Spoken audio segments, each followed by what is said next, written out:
Imagine this: 2 a.m., the neon at the corner spasms like a dying jellyfish, and you walk on a thinning film of light, while the last bar of battery in your earbuds hisses like surf. Taxis scream past one after another, the driver's eyes slicing straight through you, as if you were only a shimmer in the air. You glance down and swipe your screen. Hundreds, thousands of online avatars in a social app, each vacuum-sealed like a specimen. You can see them, yet feel no warmth. Why, in an age of exploding information, do you feel more marooned than a prehistoric human crouched in a cave? Is it that you don't belong? Or is the world quietly conspiring, directing a silent play called solitude? Think about it. When you lock eyes with a stranger in an elevator, who looks away first? When your friend's revelry surrounds you, why are you secretly calculating the fastest escape route? Is this truly social anxiety, or a collective conspiracy of muteness? Perhaps long ago you and the world signed an invisible pact. You agree to be forgotten. The world agrees to pretend it remembers. This collusion quietly upends the very meaning of presence and absence. Loneliness may not be the lack of company at all, but a covert negotiation over how to exist. You and everything else share the same sealed lips, yet ache for someone to tear the seal open. Do you feel dizzy? That's the sound of the crack widening, because once you keep probing, you'll find loneliness isn't a fleeting mood, but a precision-built machine, one that manufactures you, molds you, consumes you, in ways far deeper than you suspect. Now, resist the urge to hammer the emergency button. Next, you'll see with your own eyes how the engine of this machine roars inside your silence. You inch closer to the humming core of that machine and discover it doesn't live outside you at all. It sits curled in the folds of your own mind. What if the blue-white glow of every screen were only a backlight for the archetypes Jung said haunt the collective unconscious? They slip through your feed wearing modern masks, whispering, "Stay tuned, stay scrolling, stay alone together." Could it be that loneliness is less a vacancy in your calendar and more an ancestral program?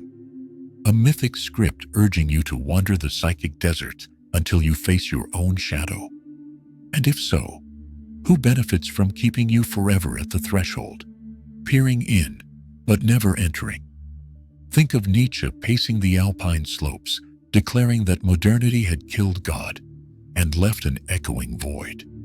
He didn't fear the emptiness. He feared that, confronted with it, you might avert your gaze and outsource meaning to whatever surrogate deity offered the quickest comfort. Swipe size affirmations, algorithmic oracles. Each promises connection, but demands your surrender. Isn't it simpler to press like than to wrestle, Jacob-like, with the angel of your own becoming? Yet every time you choose the painless shortcut, you reinforce what Schopenhauer called the blind will, an engine that devours desire only to spawn more desire, leaving you lonelier with each bite. Pause and listen. Beneath the pings and push notifications, there is another rhythm, the mammalian heartbeat of tribal need. Evolution wired you for the campfire, for faces lit by flame, for stories that braided individual fear into collective courage. But in the fluorescent anywhere of late capitalism, the campfire is replaced by a checkout scanner's beep, the tribe by a subscriber count, courage by the coolness of ironic detachment. The market exploits that neurological hunger, selling you digital breadcrumbs that never reach the table. Do you see how the machine oils its gears with your oxytocin? How every unreturned message tightens the belt until the next dopamine pellet falls? But the plot deepens. Society sings a lullaby of meritocracy. Work harder, brand yourself, network, while hiding the subtle arithmetic that ensures perpetual insufficiency. If everyone were truly connected, the economy of attention would crash overnight. So the system must maintain a calibrated scarcity, a designer drought of authentic encounter, so that engagement remains a commodity. Your restlessness is profitable. Your existential itch is billable hours for someone else. Isn't it peculiar that a culture obsessed with positivity markets self-care products to treat the burnout it manufactures? You are chasing a horizon that recedes by design. Look inward again. Notice how you police your own speech, tailoring every opinion for shareability, compressing nuance into slogans. The philosopher Byung-Chul Han calls this the achievement society, where the tyranny of should replaces the tyranny of must. You volunteer for the panopticon, turning the camera on yourself, rating your day, logging your steps, conducting micro-audits of your worth. Each data point is a pixel in the high-resolution portrait of your isolation. Why risk the messy avalanche of genuine dialogue when a curated post will do?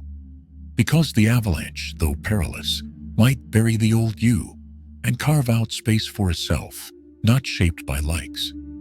Now trace the ripple outward. A populace afraid of unfiltered intimacy is easier to polarize. If neighbors rarely break bread, they will swallow caricatures of one another without chewing. Loneliness becomes the grease on which demagogues slide into power, promising a reunion that masks segregation, a voice that drowns out listening. The philosopher Hannah Arendt warned that loneliness and totalitarianism are lovers dancing in lockstep. Could your quiet apartment, your noise-canceling headphones, be conscripted as instruments in a symphony you never meant to play? The deepest twist is personal. Solitude can be fertile. The monastery cell, the poet's attic, the marathoner's pre-dawn road. What makes this loneliness corrosive is that it masquerades as choice while blocking the real existence. You think you could log off any time, yet the moment you try, the phantom limb throbs. Who are you without the mirror of constant feedback? Jung might say you have projected your unlived selves into the digital ether. And now, like Orpheus, you dare not look back for fear they vanish. But what if looking back, retrieving those disowned fragments, is the first act of freedom? Feel the ground tilt. That's the realization that the machine isn't an external oppressor. It is the pact between your ancestral wiring and the profit model of the age. Break one cog and the other wobbles. Keep both and they grind you into a manageable consumer. The question hanging above you, sharp as a guillotine blade, is this: will you remain the raw material of your own captivity, or will you confront the architect within and redraw the blueprint?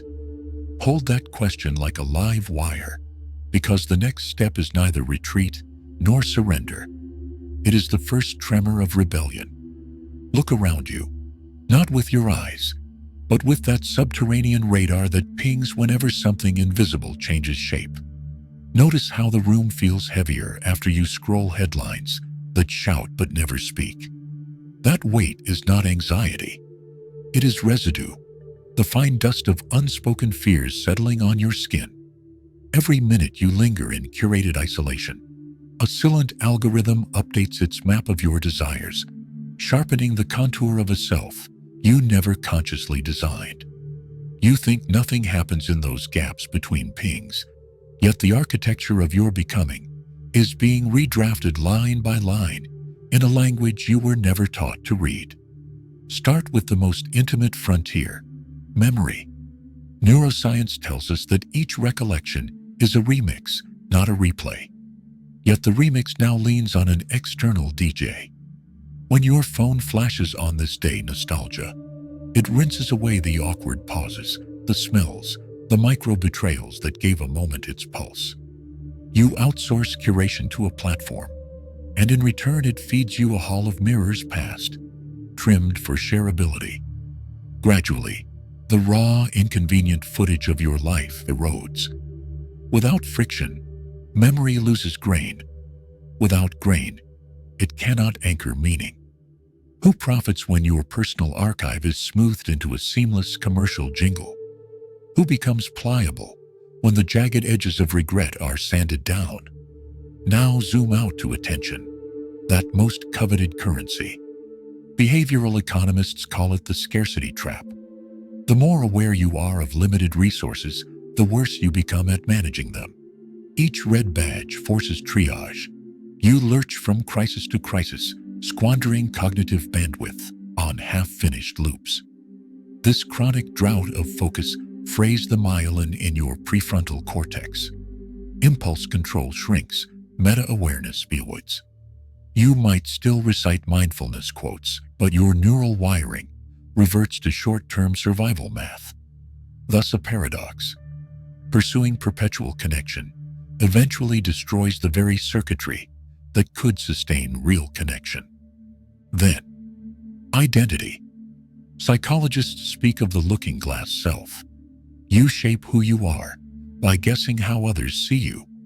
In the analog era, mirrors were few, feedback slow. Today, the glass is shattered into a billion glittering shards, each reflecting a slightly different avatar of you.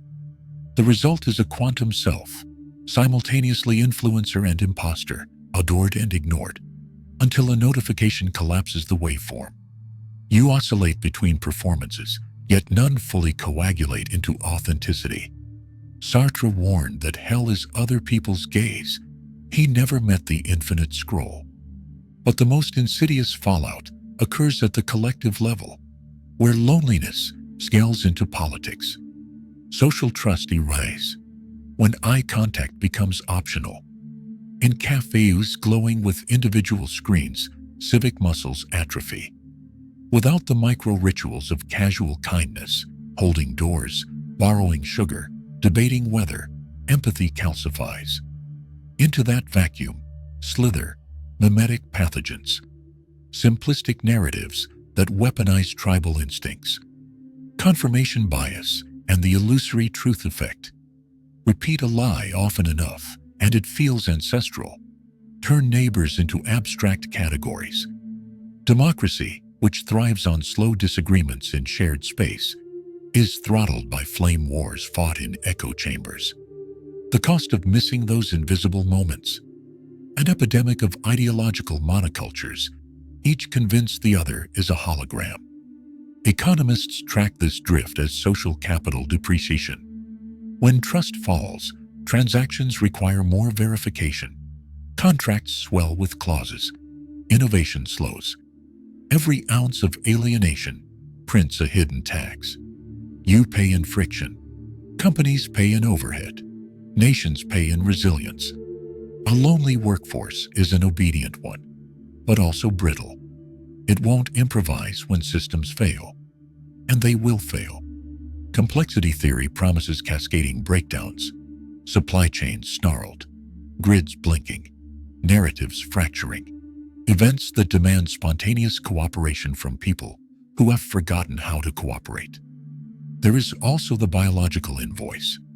Chronic loneliness lights up the same pain circuits as physical injury, flooding your bloodstream with cortisol. The immune system, reading social exile as mortal peril, flips into inflammatory overdrive.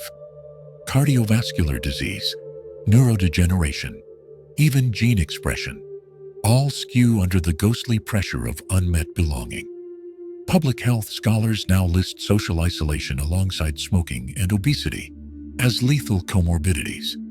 Yet the death certificate will never say cause. Solitude. The coroner will note heart failure.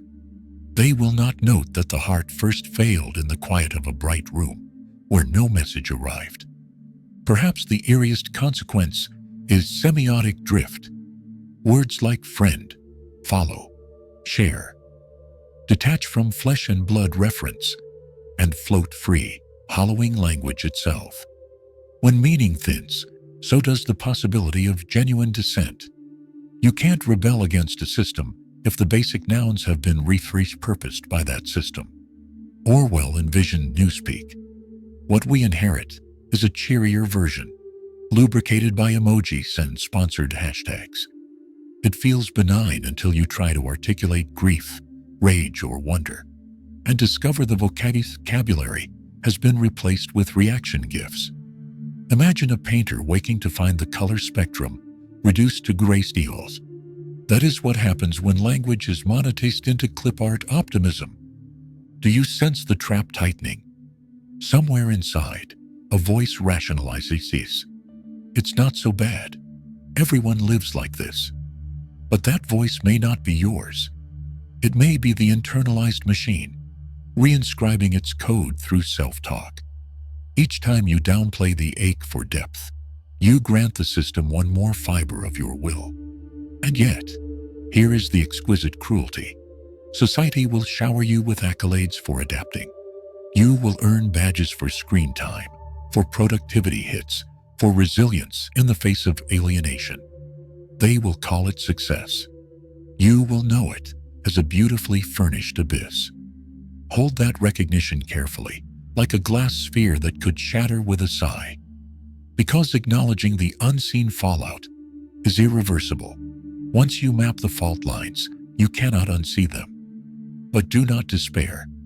In the fracture lies leverage. In the diagnosis and embryonic cure, you have traced the shadow circuitry. The next move is to touch the live wires without turning to ash. Ready your nerves.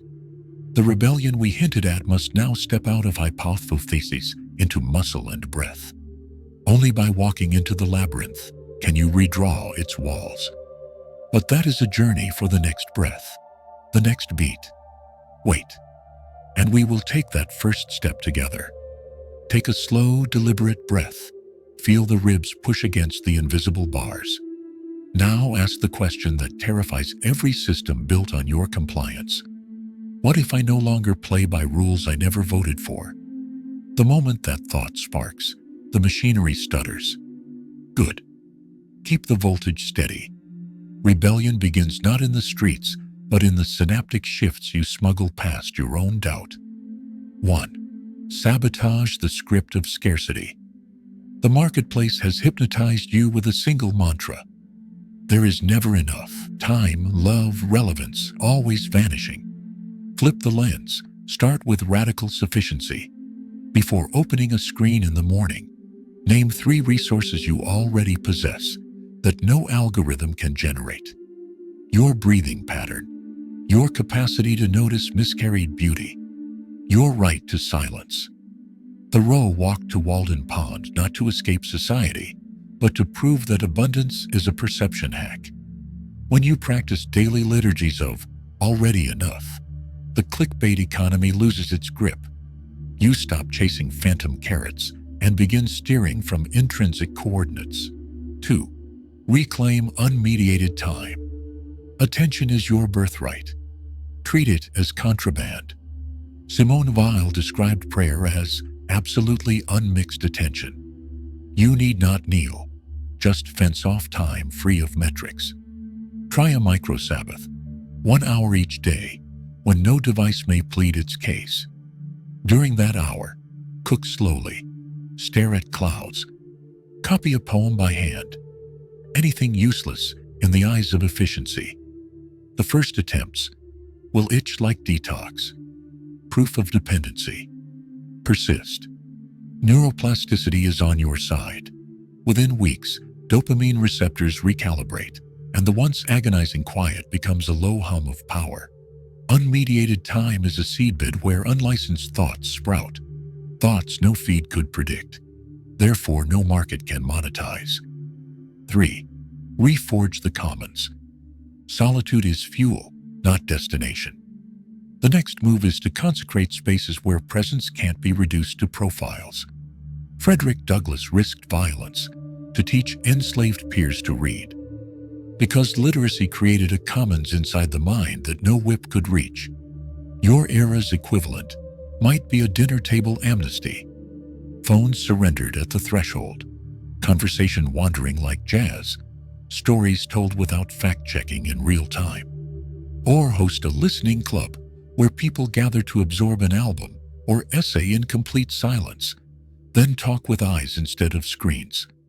Each practice rewires communal muscle memory.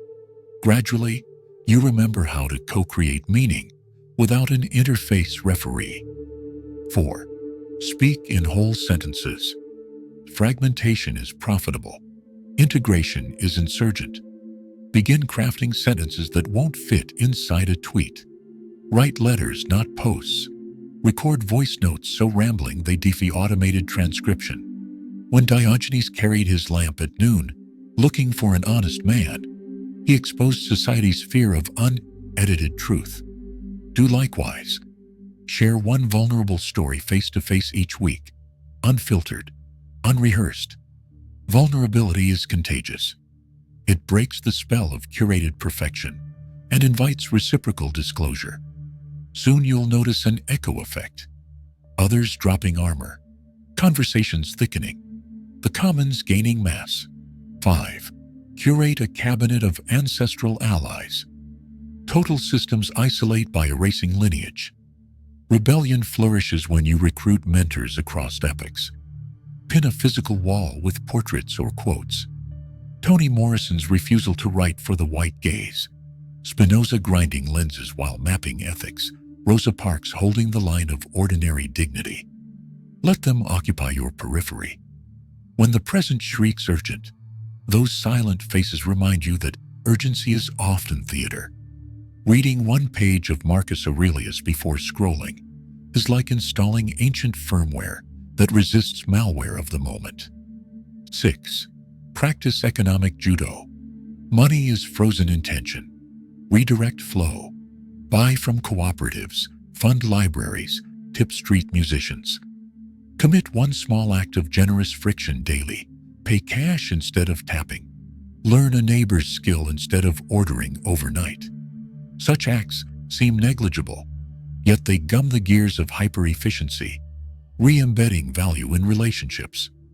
Muhammad Yunus created microcredit, not to scale greed, but to weaponize trust. You, too, can convert currency into connective tissue. Think of each purchase as a vote for the world you want standing after the servers go dark. 7. Cultivate the discipline of mirth.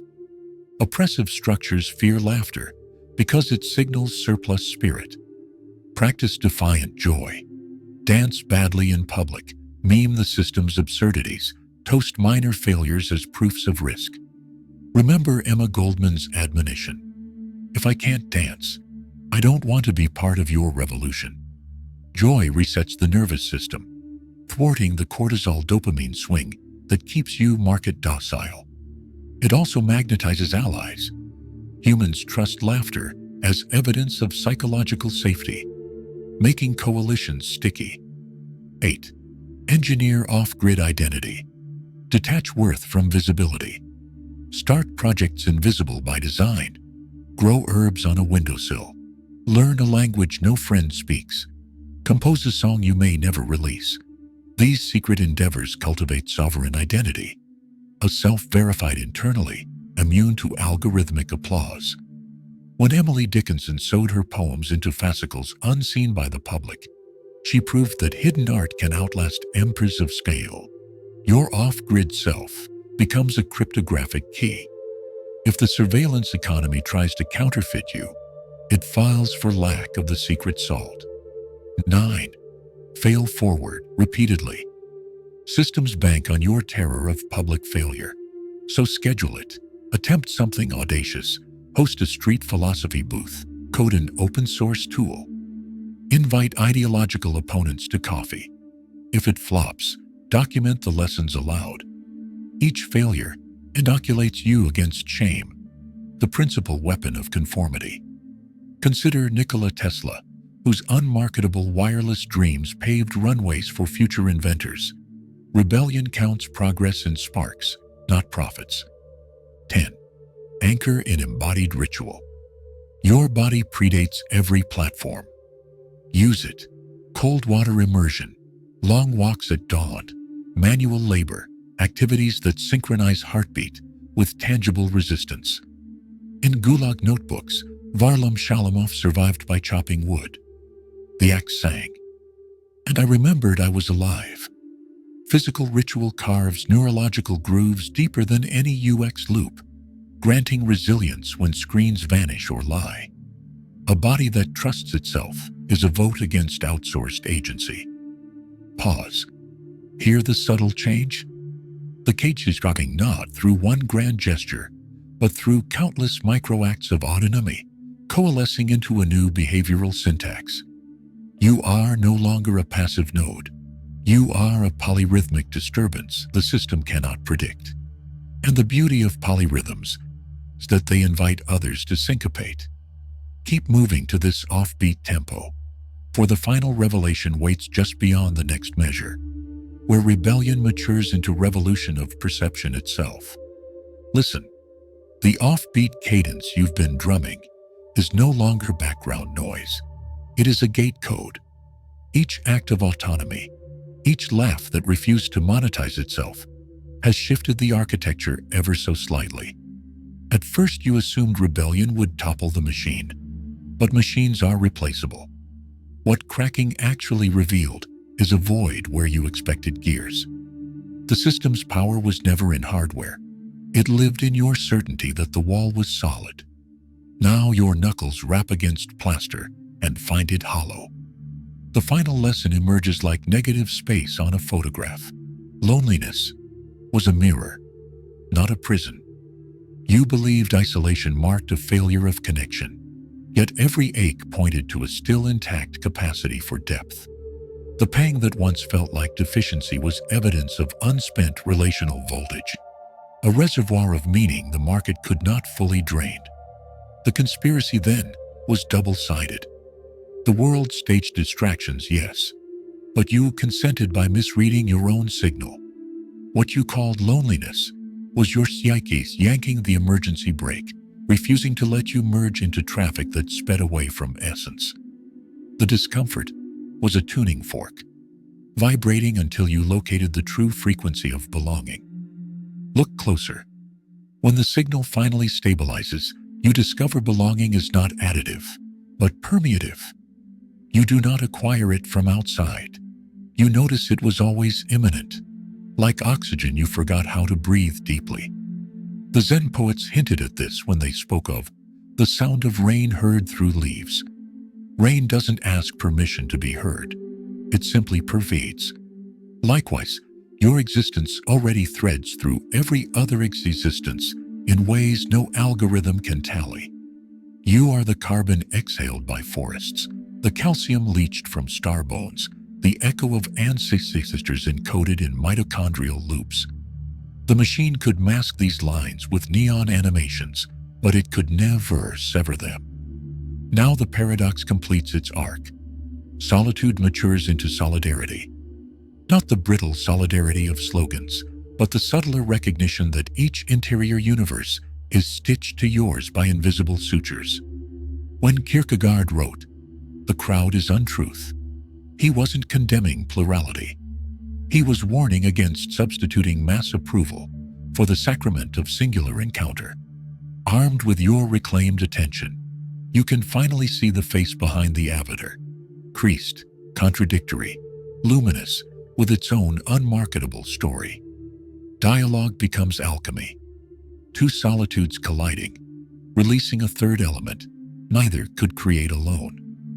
From this vantage, power flips polarity. The economy of loneliness thrived on predicting you. The ecology of presence flourishes on unpredictability. Genuine encounters cannot be automated. They produce surplus meaning that spills beyond any ledger. A conversation that veers off script, a bartered skill, a shared silence at a bedside. Each yields dividends no metric will reflect. You are no longer a data point. You are a node of emergence, spawning phenomena irreducible to trend lines. And because the machine cannot model emergence, it cannot monetize it. Your very unpredictability becomes a shield. Yet revelation is incomplete until it hits the body. Notice how your posture changes when you internalize the truth that nothing essential is missing. Shoulders unclench, breath deepens, gait gains swing. Biological affirmations that scarcity rhetoric was a hallucination. Oxytocin surges not from notifications, but from eye contact that lingers a beat too long, admitting risk.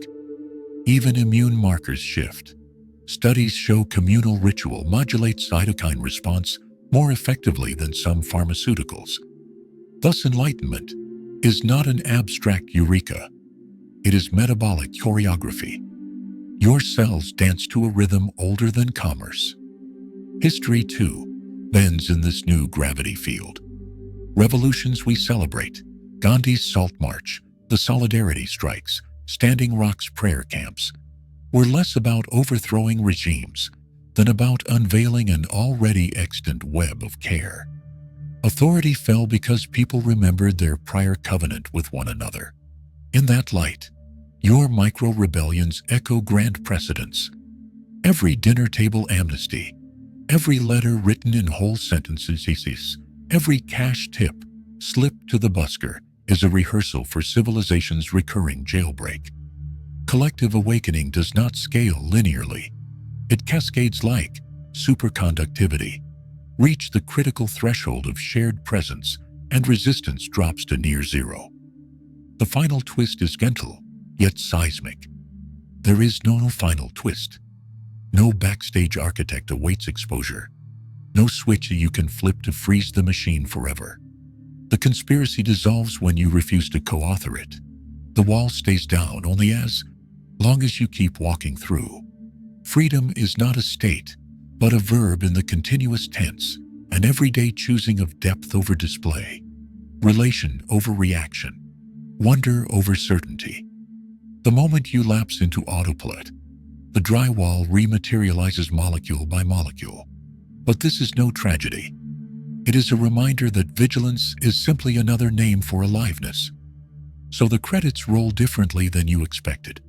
No triumphant anthem, no banner declaring mission accomplished. Instead, the screen goes mirror black, and your reflection asks, what will you do with a solitude that is no longer exile, but portal? Will you apprentice yourself to the craft of attention, sculpt communities impervious to commodification, steward languages rich enough to house unfiltered awe?